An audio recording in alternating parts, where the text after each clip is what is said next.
There, you're back on. All right, welcome back. Apparently, we're long-winded. Okay, so we had to go around the dam onto the other side, and it was pretty late by that time. It was 7:30ish. Yeah. And that was a paved road, so that was we were blazing through that, and then it was dealer's choice. I was commander. Clearly. Yeah. So, I don't like to set up camp when it's really dark. No one does. It's right. not awesome. No. So, I chose this path. A couple little chutes that were, one was closed, one had another landslide. So you found the little pocket by the river. Yeah, we were about to go over this little culvert, and I see just kind of like this little meadow down below that I was like, oh, there's a little thing. And so we looked at it, and it's a pretty muddy slope into it, so we were like, okay, well, I don't want to get stuck, but we'll, settle ourselves down into it. And so we went down into it, and then I went ahead and backed in, and I decided I'd get us back out of it just to make sure that we could, if we needed to. It wasn't, it didn't look terrible, but I just wanted to make sure that way the next morning we could guarantee ourselves out. If not, I'd rather us not spend the night there or forcibly spend the night there. But one way or the other, I would like to have made sure. So that we did that. Set up camp. How was camp? Camp was good. We had our tarp overhang, then our tent underneath with the rain fly, so we could stay dry. You made a lovely fire. We had some wine and chocolate. Yeah. So that was nice. Yeah. Went to bed. Always bring wine. Yeah. Went to bed. I have polycarbonate plastic, basically, wine glasses that screw together so it looks like a real wine glass. You feel awesome, you're in the middle of a forest, and they don't break. So you can have a nice glass of wine, where better than in nature? Went to bed. Fell asleep pretty quickly. Definitely. And I think part of my problem with sleeping was I'm not supposed to sleep on my back. So like half of my air mattress would be in sleeping bag with cold. Air mattress and sleeping bag, these aren't your standard Coleman rectangles and queen size air mattress. This is all backpacking gear. The tent is as wide as the two of us, and then our air mattresses are the size of our bodies, and they're both mummy bags. So that's the concern for, am I going to fit? Am I going to roll off of it? Right. I mean, I can't roll off of mine because mine slides. Yeah, her slides into her sleeping bag in a sleeve in the back of it, which is a bitch in design. But I think because I could only sleep on like half of it, kind of, then if I like ever moved and like hit the cold pocket, then I was like, oh, and then I couldn't fall back asleep. I was pretty miserable for a while. We additionally brought a queen-size comforter with us that's a total piece of garbage. And it smelled like cat piss, so that was an added bonus. Yeah. But at least I think it did actually kind of prevent a little bit of additional wind in there. We didn't zip the front of it because it was nice visually, but I think if we had, we maybe would have retained some of the heat to keep it inside of the dome, but that's sort of releasing it. You set up the tent. I did. First time all by myself. All by yourself. We took a big tarp and we used ratchet straps and we strung it out across some trees, so we had a really nice overhang that was, completely waterproof just in case. Where we were at, though, it wasn't going to rain. It was going to snow. There was snow on the ground where we were at. So we had a nice fire. That was good. Drank through all of our water almost completely. Yeah. But I have a water filter also from backpacking, so in the morning we were able to do that. Made coffee that tasted kind of papery, a bit bitter, a bit different. I don't think it was the coffee, I think it was the old filters, but whatever. It was It was better. warm. It was warm, and it was better than not having it. Breakfast. Scrambled eggs, toast, Can't go wrong. Can't go pear, wrong. juicy pear. Real juicy pear.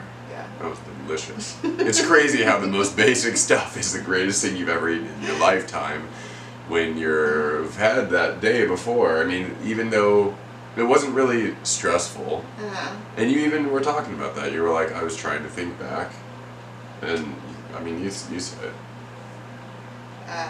If I had a good time or not when I was having that conversation. Right. Oh yeah, I was trying to figure out if I had a good time because I don't think I've ever had an experience like that before. Unpast all of my fun times or friends getting drunk, partying, which are fun, but this is definitely a different kind of fun. So I enlightened her to type 1, type 2, type 3 fun. If you're not familiar, type fun's instantaneous. Type 2 fun, something you usually appreciate later. And type 3 fun is when you see someone else doing something miserable and they hate their life, but you're laughing at them. Type 3 doesn't sound like a nice kind of fun. It's not, until you can appreciate it for yourself. But... So this is probably type 2 kind of fun. Right. Yeah. And how do you feel? I felt good. Yeah. You drove? I did. I didn't like it. Where you drove out of the campsite. Yeah. Up the muddy chute. She was terrified. I just don't want to hurt your vehicle. I appreciate that, but that's why I built it, is to whatever. It's I think you think things are going to happen a lot differently than physically capable. Maybe. You think that we're going to go up something and then the back end is just going to whip completely around and slam That's into a happened to tree. me on a straight road, okay? I hit a pole. It did. It did. You weren't there. Ask my brother. I don't believe it. So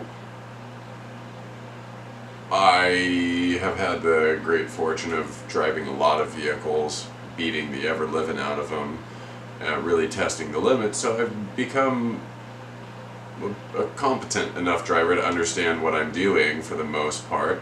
And I can see that you also are a fantastic driver, but even standard Oregon roads that are just windy and hilly, when she first got here, made her nervous. There wasn't a lot of pavement in our day and a half out there. I don't think I drove on pavement at all yesterday, did I? Or today? No.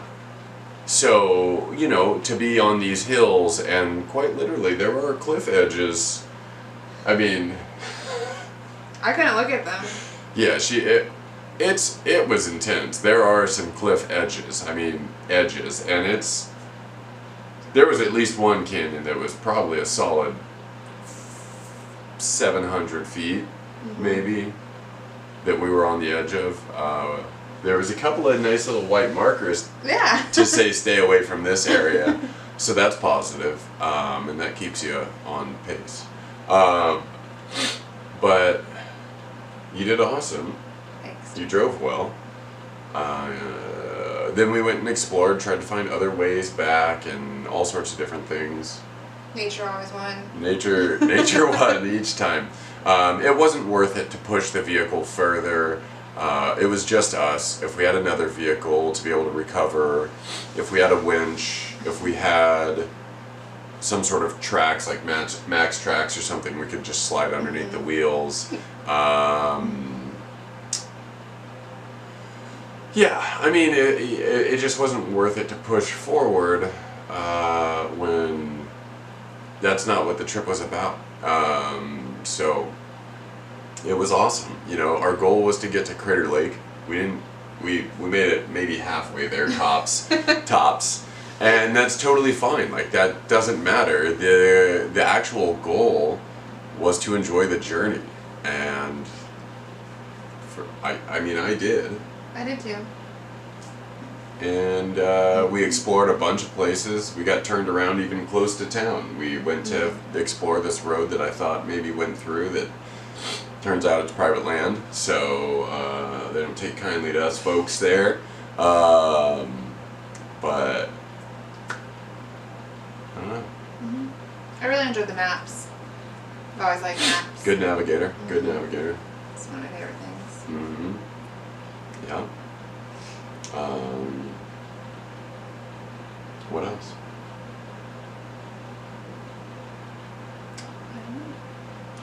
One of the other things that I really enjoy is the fact that you have to get things done.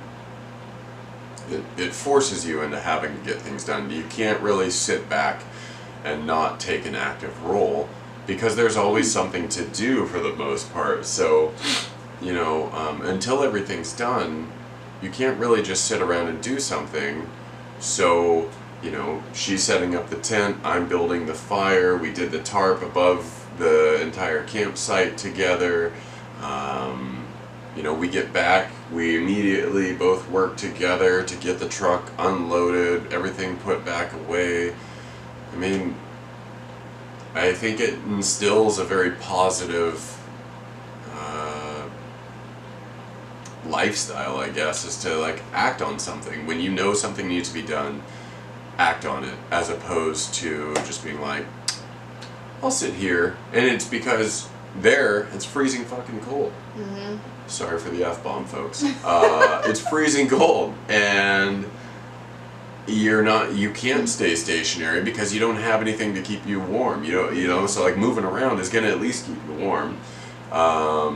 Setting up the tent, you know, kept you warm. I'd hate to drink our wine and our chocolate and then be all relaxed and then have to build the tent to right. go to bed. Yeah, exactly. So, you know, you take care of everything and then you get to luxuriate. And that's something that I really enjoy. How is the comfort of the vehicle? Did you feel like we had everything? Is there things that you think that we should add or that you're excited about a future version? I feel like we had everything. I think the only thing that I would like to have be different is just maybe the way things are organized in the vehicle. Definitely. Like the food, like for snacks. Totally a learning process in there. Numerous different things that I'm excited, like when the fuel cans aren't in there, when the tire's not in there, if the firewood would not be in there, if the tools were on top. Right. The most used tool though was the chainsaw. The chainsaw, and I think if we